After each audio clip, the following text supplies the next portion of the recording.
Republicans were just blowing up all over the place, trying to justify Donald Trump's destructive economic policies, Trump's tariffs, Trump's quote unquote liberation day, where he's going to further destroy our economy.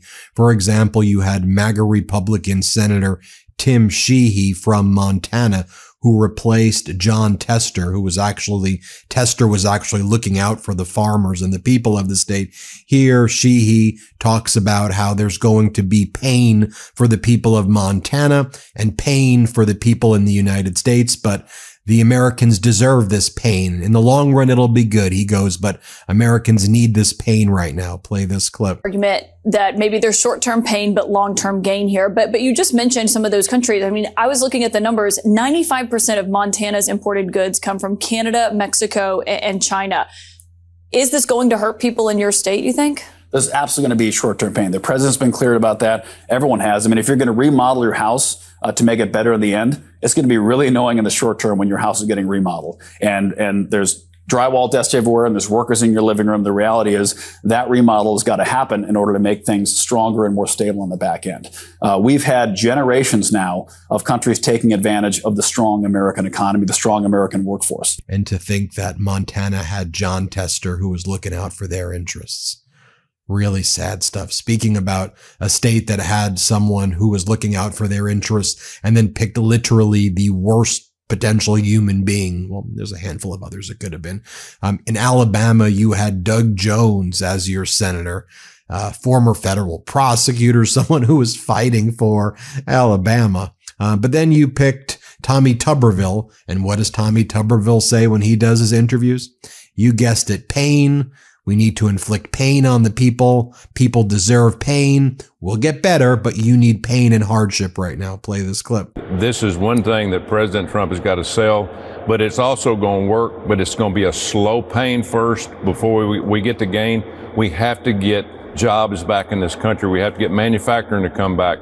We can't control that as a Senate. The one thing that we can control, as you said, we can control the tax cuts. We have to get those done, and we have to get it done this week. And we'll let President Trump do the tariffs. We do the tax cuts, get the debt limit put in with this reconciliation, fund the border wall, fund all the immigration process that's going on. We have to get back to business up here. We've been dragging our feet, but I think with the tariffs this week and also the budget reconciliation that we'll do for the tax cuts, I think it's all going to come together. Hopefully one big, beautiful bill, Larry, but we'll see. Okay, we didn't need pain and hardship. America was leading the world in our economy, in energy independence. Our GDP growth was leading the world. We had a stronger economy than China. Our alliances were strong under former President Biden. 50,000 infrastructure projects going on across the country. Remember, every day we'd wake up with Biden or go to sleep and there would be like a new record set, record job creation, record low unemployment, manufacturing boom. NASDAQ sets a record, S&P. Now it's like the exact opposite. Then you had MAGA Republican Senator Husted from Ohio. He goes on CNBC and he goes, I'm optimistic that the tariffs are going to be great for our constituents in Ohio. Idiot. It's going to literally sorry, I don't mean to mean the ad hominem attacks. It's just so stupid sometimes. It's going to shut down the factories in your state. It's going to destroy manufacturing, and you're going to cause so many people in Ohio to lose their jobs. Play this clip. Are you 100% behind what the president is doing in terms of tariffs? Look, the president is going to announce, on April the 2nd, what that plan is. I think a lot of people are anticipating it. The president and his team have been listening to businesses and lawmakers along the way, and I believe that those lessons will be incorporated into the tariff proposal that he comes up with here in a couple days. So you think that the tariff proposal will be beneficial to your constituents? I'm optimistic that it will be because, look, this is, Joe, you talk about Cincinnati. I was down in Cincinnati with a manufacturer the other day who was saying to me, look, I love the idea that we're going to hold countries accountable who are not complying with the same OSHA regulations, wage regulations, EPA regulations, and that we're going to level the playing field. And they felt that the tariffs could help them do that. And here, Senator Husted is again from Ohio. saying that, yeah, I think that when Donald Trump said that he wants to run for a third term and be a dictator, I don't think you can take it all that seriously. Whatever, he goes. Play this clip. Support in part to pay for some of the other efforts by the administration, for example, to remove taxes on tips and the like? Look, we have to try to restore fiscal sanity, so there's going to have to be a balance between revenue enhancements and tax cuts. And I think that everything like that should be. Then this really kind of weird moment on the Hill, you had MAGA Republican Senator Josh Hawley, you see him right here, with Harrison Butker. Previously, Harrison Butler was the field goal kicker for the Kansas City Chiefs. Hawley, but he became good friends. And then here's Hawley though today, and their friendship, they talk about, masculinity, we're masculine bros, and our masculinity's under attack, and you got to stop the woke, and we got to uphold law and order and be strong. So Hawley's asked, and he is a constitutional lawyer. He went to Yale. So what do you make about Donald Trump saying he wants to run for a third term? Watch Hawley's response. Play the clip. Don't you think he's probably kind of trolling? Well, he said he's not joking. Well, I know, but I say that a lot too. So we shouldn't take him seriously when he says he's not joking. Well, I mean, the Constitution's pretty fair. I guess you could try to pass a constitutional amendment. I'm kind of a term limits fan, though. I think we ought to have him for Congress too. So my view, if he's wanting my view, I would say limited to. I would say let's go further. Let's get him for Congress as well. It's sauce for the goose, it's sauce for the gander. So presidents I know, always, particularly popular presidents, always complain about that, especially when Congress, so you're against like their sixth term. So you're against him seeking a third term? Well, I'm generally in favor of term limits. I think it was a good idea. Interestingly, it applied against the only president from my home state, Harry S. Truman, was the first president to have the term limits. He didn't like them either. So presidents never like him. But I think it's kind of a term limits dangerous for him to sort of flirt with that idea? I think he's kind of twisting the whole state, to be honest. If he were to run for a third term, would you try to stop him? Is there anything that you would do? Well, I mean, gosh, the Constitution's pretty clear. I don't think he'd do that. He might try to change that, submit a constitutional amendment. I guess you could call a convention of states. Would you be against that? Calling a convention of states? Yeah. I'm kind of, like I said, I'm a pro term limits kind of guy. My view would be let's expand it.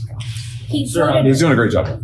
He floated a scenario where Vance would run. No, he was asked about that. Yeah. He got asked about that. And he said that would be something. But he's been floating it. He said that was that's one option. Right. He said, that's one option. That was, you guys need to like that. And then throughout all day yesterday, you had Republicans defending the overdraft fees and bank fees, and they want to restore all of the hidden fees that former President Biden stopped. So just here's some examples of the Republicans defending overdraft fees and saying that overdraft fees are a celebration of Women's History Month. Play this clip. She got the car to the tire shop and the tire was irreparable. She had to buy a new tire for a couple $100 she didn't have. She was not able to keep up with her car, so she had to buy the new tire. There was no choice. She ran her debit card, and to her surprise, it covered the tire. She ran the debit card. She didn't have the money in her account, but it covered it. It covered the tire. And she said she got home, and she checked the account when she got home, wondering how it was paid for, because she knew she didn't have the money for it. And it was her overdraft that covered it. She thanked me that her community bank was there for her to cover her overdraft so she could keep moving without having to call for help. Needless to say, I was tremendously humbled that we could help this mother whose husband was deployed in the military due to the overdraft, and I was grateful we were there to cover it in time of need. That is a celebration in Women's History Month, that overdraft protection protected that female mother of two with a deployed husband. More Republicans arguing that consumers want bank fees. Play this clip. It's precisely because our consumers are smart that they want this. They recognize that the convenience of a fee to pay an overdraft charge to avoid the inconvenience at the point of sale as a liquidity bridge when they've run out of cash in their account is better and less expensive than a high-cost payday loan. Well, I would just say sell that someplace else. It won't work with my constituents. And this is about raising bank fees. Let me read you. I don't ever agree with anything this woman ever says, Laura Loomer, but she tweeted, yes, really, hopefully you can put an end to this, Elon Musk. The GOP doesn't like CFPB. And so they are now just opposing everything CFP has done, including the good things like implementing a law in 2024 that banned payment platforms like PayPal, Stripe, and Venmo from banning people based off their political affiliation. Senate GOP just voted to legalize debanking. They should kill the companion bill off in the House. I mean, we just have a very different viewpoint here. But I'm going to tell you, my constituents don't trust big banks. And because they've been screwed by big banks time and time and time again over the years. And I'll tell you, I guarantee you, if you get your way on this, they're going to get screwed again. And here Republicans further arguing in favor of bank fees. That's what they were doing all day yesterday. Play the clip. My wife gives me a certain amount of money in my account. She gets all the money in our household, and she gives me a certain amount of money on the credit union up here, our federal credit union here. And there have been months when she has chastised me and said, when you just use that card willy-nilly, they charge you a fee when you run out of money. And I said, they do. And she said, yeah, but I'd much rather have that than to have somebody saying, no, you can't buy that meal on the way home because your money's run out, or thinking that I'm attempting to defraud them. So this is where these fees were originally came in to be very popular, is because people do opt in, because people do like them, because if you're inadvertent, it's a way of saying to whomever you're spending that money with, I'm not trying to defraud you. And the state recognizes that as better than having something returned for insufficient funds and potential criminal penalties. Mr. Barr. Yeah. Okay, now back to MAGA Republican Senator Sheehy. You see right here, MAGA Republican Sheehy from Montana. Now he's talking about having to bail out the farmers of Montana who are going to get hit with the tariffs. Play this clip. But on tariffs themselves, do you expect that you as a member of Congress will have to vote to bail farmers out? We're going to be there for them if we have to be. And you would go bigger than $28 billion if you need to. We don't have a metric on it yet. The landscape is just different than what was last time. But we have to protect our egg sector. We have to be able to feed our country. Can I ask you? And all this language is consistent with what MAGA Republicans have been saying. That pain, there's going to be lots of pain. For example, here is MAGA Republican Senator Lankford of Oklahoma.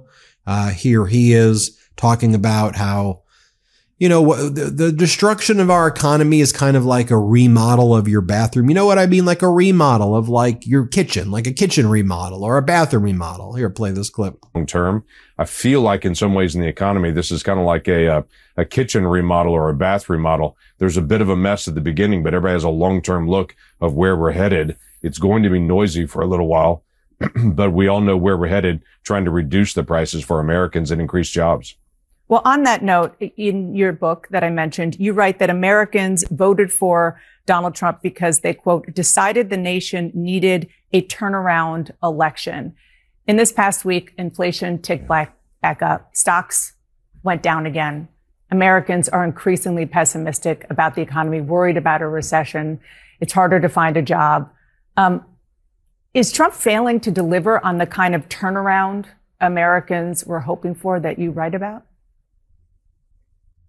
We are less than 3 months into the administration at this point, so I think we've got a ways to go to be able to determine anything related to that. This is the first. Senator Lankford, most Americans don't know that because housing's not affordable. So no one knows what a remodel of a kitchen is. We'd like to know what a remodel of a kitchen is or what a remodel of a bathroom looks like or anything like that. Trump promised that he was going to bring down prices on day one. Really, he had to do nothing if he wanted to achieve that because under former President Biden, inflation was hitting 2%, exactly where the Federal Reserve wanted it to be. Interest rates were going to be cut. And now under Donald Trump, inflation is surging again. GDP is collapsing. That's called stagflation, low GDP, surging inflation. Horrific stuff. And y'all are talking about we need to have pain and we need to have hardship. I don't want pain and hardship. Why? Why are you inflicting pain and hardship on us? Just let us live our lives and be with our family, and like let people keep their Social Security, let people keep their Medicaid. Just chill. Anyway, here's Kayleigh McEnany right here saying something on shame on liberal media. Play this clip. Saves the system, cutting them. They have not cut benefits for anyone. But where are the facts from these protesters? Shame on anyone promoting these protesters, and shame on the liberal media for suggesting Elon Musk was doing a Nazi hand signal when he was not. You have demonized this man, and the outgrowth of that has been violence. Yeah, but you know that liberals often like to compare everything to slavery and the Holocaust. Of course they do. As if those... And then finally, here is Tammy Bruce. She's a former Fox host who's now the spokesperson for the State Department, talking about conquering Greenland. Play the clip. Rule out using military force to acquire Greenland from Denmark. State Department spokeswoman Tammy Bruce joins me now. Tammy, how far will Mr. Trump go to control Greenland? Well, you know, this is not, and good morning, Stu, nice to see you.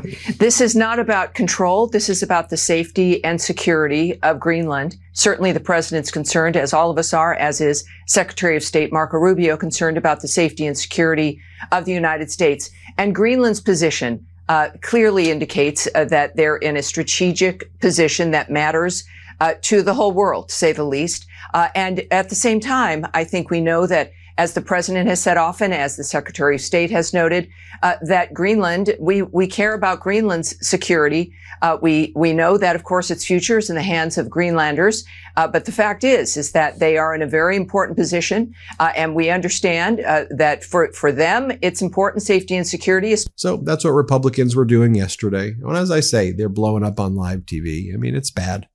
Bad, these Republicans. It's crazy stuff. I mean, it's literally like they know what they're doing is destructive and horrible. Like they know they're hurting people. And then remember they were criticizing Biden because even though things were setting records, the record wasn't high enough. Oh, we thought it should be better. Trump can make it better. And now that it's crashing, they're like, pain, you know, your hardship, I'm hardship, pain, like a kitchen remodel. It's like, this is how that shouldn't be. So MAGA Mike Johnson, he described it. I'm not going to play the video. I don't want to play a MAGA Mike video.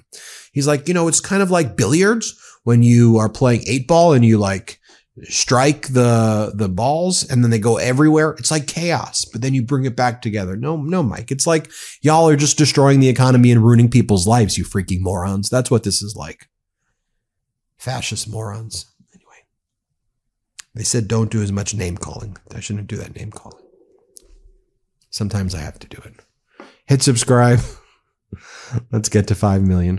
The truth is more important than ever. Check out our new Truth Over Lies collection at store.MeidasTouch.com. All 100% USA union made.